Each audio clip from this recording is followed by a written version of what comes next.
싱그러운 자연에 폭 안긴 듯 하늘을 보고 누워있는 여인. 그리고 고급스러운 은빛 드레스 옆으로 각기 다른 색을 자랑하며 흩뿌려진 꽃들. 하지만 여인을 조금 더 자세히 들여다보면 그의 몸이 물에 반쯤 잠겨있다는 걸 알 수 있는데요. 여인은 그저 흐르는 강물에 몸을 맡긴 것처럼 보이고 그의 손도 헤엄치려는 의지 없이 늘어져 있습니다. 거기까지 관찰하고 나니 편안하게 풀려있는 것처럼 보였던 여인의 표정도 영혼 없이 텅 빈 것처럼 보입니다. 아름답지만 어쩐지 묘한 분위기를 동시에 풍기는 이 작품. 밀레이가 그린 오피리아입니다. 오늘날 책 표지나 핸드폰 케이스 등 다양한 곳에서 사랑받는 그림이라 한 번쯤 보신 분들도 계실 텐데요. 실제로 영국인이 가장 사랑하는 작품으로 꼽히기도 했죠. 얼핏 보면 그저 아름답게 보이는 작품이지만 묘한 섬뜩함이 느껴지기도 합니다. 아름다워 보이는 오피리아는 사실 아름다움에 반발하며 탄생한 작품입니다. 오피리아가 태어난 1851년, 당시의 화가들은 르네상스 시대부터 내려온 정형화된 아름다움에 심취해 있었는데요. 때문에 진정한 예술작품으로 평가받기 위해서는 전성기 르네상스를 대표하는 미켈란젤로와 다빈치, 라파엘로의 스타일을 따라해야만 했습니다. 한마디로 예술이 공식처럼 정해져 있던 거죠. 이 공식만 지킨다면 누구든 유능한 화가가 될 수 있었다는 얘긴데요. 이에 반발하는 사람도 있었습니다. 오피리아를 그린 밀레이가 그 대표적인 인물이죠. 특출난 예술적 재능으로 11살부터 영국 최고의 예술학교인 왕립 아카데미에 다녔던 밀레이. 그는 학교에서 배운 똑같은 구성과 테크닉으로만 그림을 그려야 한다는 것에 불만을 품게 됩니다. 밀레이는 그림 속에 화가만의 생각과 의미가 녹아들어 있어야 한다고 생각했는데요. 그래서 그는 자신과 비슷한 생각을 하는 친구들을 모아 학교에서 배우는 아카데미 미술에 반기를 들죠. 밀레이와 친구들은 지금의 예술이 르네상스 시대의 라파엘로부터 왔으니 라파엘이 태어나기 이전의 예술로 돌아가자고 뜻을 합칩니다. 그리고 서로를 형제라 부르며 라파엘 전파를 결성하죠. 이것이 바로 라파엘 이전의 형제들, 라파엘 전파의 탄생입니다. 엄밀히 말하면 라파엘 전파의 화가들이 싫어한 것은 라파엘로의 미술이 아니었습니다.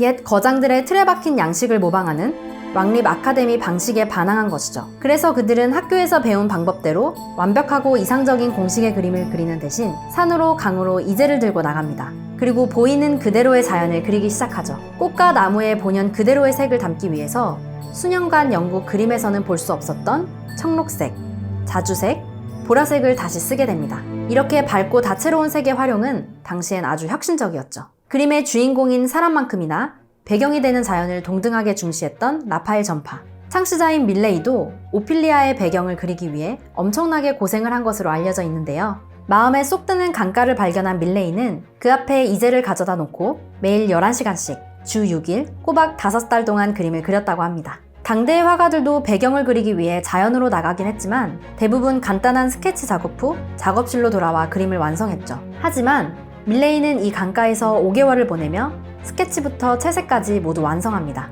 날씨가 변덕스럽기로 유명한 영국. 밀레이는 그 자연 속에서 그림을 그리는 일이 그야말로 극한 직업에 가까웠다고 고백하는데요. 이는 그가 친구에게 보낸 편지에도 자세히 나와 있습니다. 시간이 흘러 겨울이 되고 눈이 내리기 시작하자 사정은 더 나빠졌죠. 밀레이는 눈을 피하기 위해 움집을 짓고 그 안에서 계속 작업을 강행합니다. 이렇게 집요한 관찰 끝에 밀레이가 그린 자연은 정말 사실에 가까운 모습이었는데요. 밀레이가 이토록 풀 하나, 꽃 하나까지 세밀하게 그려낸 데에는 이유가 있습니다. 바로 꽃말 때문이었죠. 이 꽃말을 이해하려면 그림 속의 여인, 오피리아가 누군지를 먼저 알아야 하는데요. 오피리아는 셰익스피어의 비극 햄릿에 등장하는 인물입니다. 사느냐 죽느냐 그것이 문제로다 라는 대사가 등장하는 바로 그 유명한 작품이죠. 햄릿은 아버지의 복수를 위해 일부러 미친 척을 합니다. 그러자 햄릿의 연인이었던 오피리아는 그게 진짜인지 아닌지 알아오라는 명령을 받게 되는데요. 햄릿은 이 상황을 눈치채고 오피리아에게 저주에 가까운 악담을 퍼붓죠. 그러면서 누가 이런 일을 시켰냐며 화를 내기 시작합니다. 그리고 커튼 뒤에 숨어 이 모든 상황을 감시하던 오피리아의 아버지를 칼로 찔러 죽이고 맙니다. 눈앞에서 벌어진 엄청난 참극에 오피리아는 그만 미쳐버리고 마는데요. 이후 매일 노래를 부르며 화관만 만들던 오피리아는 꽃을 따르다 개울가에 빠지게 되고 익사한 채로 발견됩니다. 햄릿의 어머니는 오피리아의 죽음을 이렇게 전하죠. 그 애가 늘어진 버들가지에 화관을 걸려고 했을 때 심술궂은 은빛가지가 갑자기 부러져 화관과 함께 흐느끼는 시냇물 속에 빠지고 말았어. 그 애는 마치 인어처럼 늘 부르던 찬송가를 부르더라. 마치 자신의 불행을 모르는 사람처럼. 하지만 그것도 잠깐, 마침내 옷에 물이 스며들어 무거워지는 바람에 아름다운 노래도 끊기고 그 가엾은 것이 시냇물 진흙바닥에 휘말려 들어가 죽고 말았지. 밀레이는 이 구절에 아주 충실하게 오피리아를 그려냈습니다. 완성하지 못한 화관을 쥔 손, 자신의 불행을 모르는 사람처럼 노래를 부르는 입까지 모두 그렸습니다. 그리고 이 구절대로라면 오피리아는 곧 수면 아래로 가라앉을 운명이죠. 그러니까 지금 그림 속 오피리아는 죽음을 눈앞에 두고 있는 상태라는 말인데요. 밀레이는 이런 오피리아의 감정을 꽃을 통해 영리하게 표현해냈죠.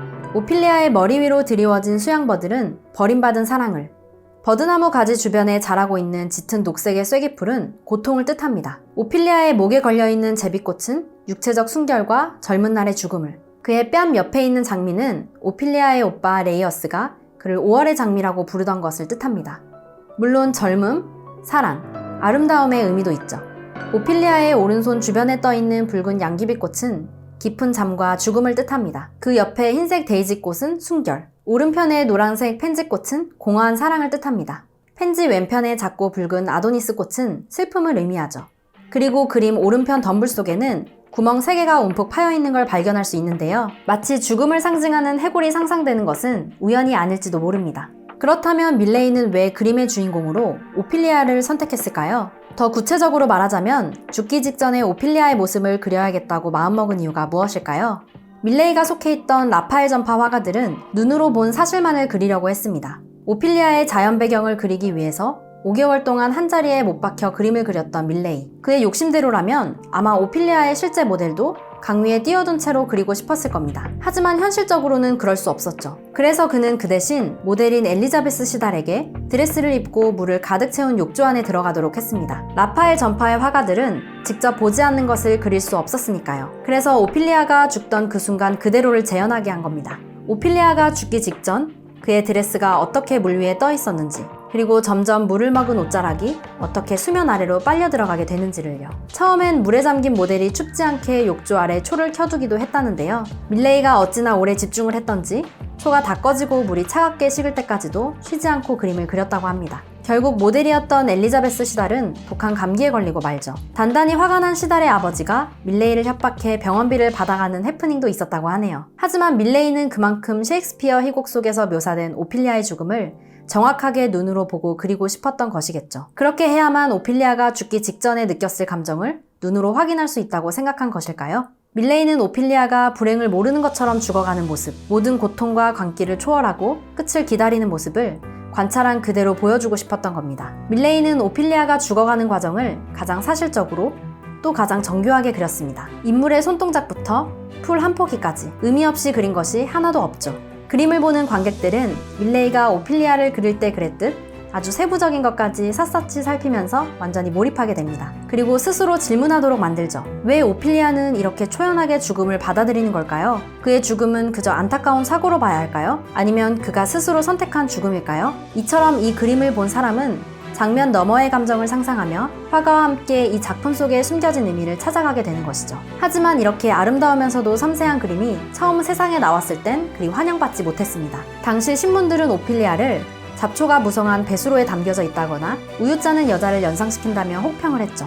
그러나 밀레이가 보여주고 싶었던 것을 후대 예술가들이 이해하고 동의하기 시작하면서 다시 주목을 받기 시작하는데요. 초현실주의의 대가 살바도르 달리도 밀레이의 오피리아를 극찬하며 자신이 표현한 오피리아를 공개하기도 했습니다. 그뿐만 아니라 수많은 광고와 영화 속에서도 오피리아는 끊임없이 오마주되며 그 영향력을 증명하고 있죠. 사실적으로 정교하게 묘사된 자연 속에 죽음을 기다리고 있는 허구의 인물, 오피리아. 여러분은 이 아름답고도 섬뜩한 매력의 그림 속에서 어떤 감정을 가장 먼저 읽어내시나요?